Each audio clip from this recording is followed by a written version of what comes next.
We operate about 20,000 acres in the Arbuckle Mountains of Murray County.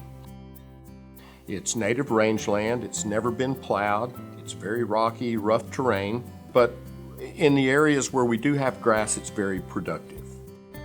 For us, ranching is a tradition.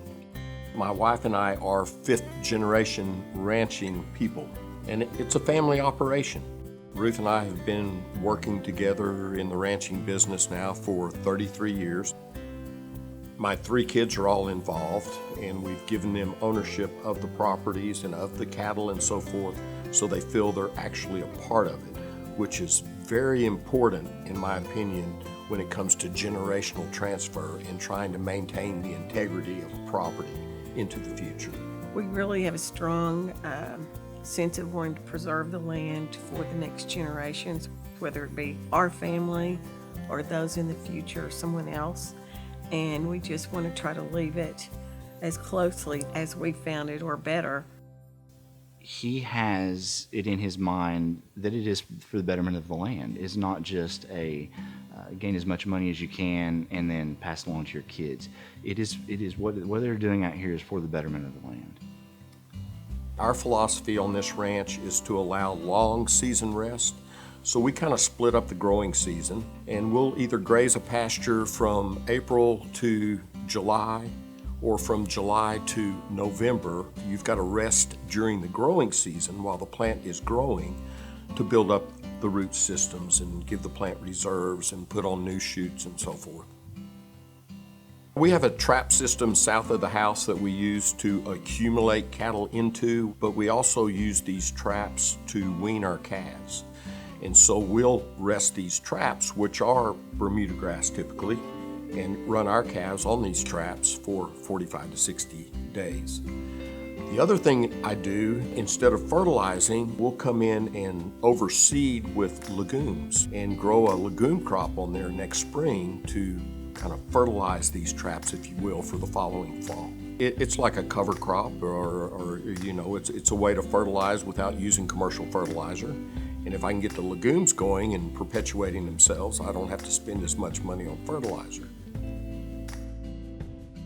Prescribed fire is one of the main things that we use on this property to try to control the encroachment of eastern red cedar and ash juniper.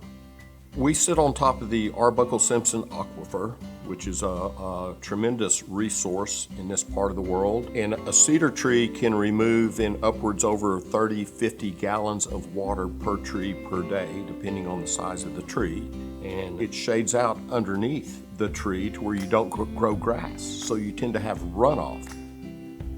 These cedar trees were native in this part of the world, but they were mostly found in the draws and lowland areas.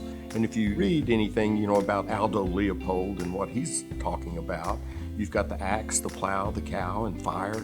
And, removing fire from the landscape allows the encroachment of a lot of these woody species that we do not want.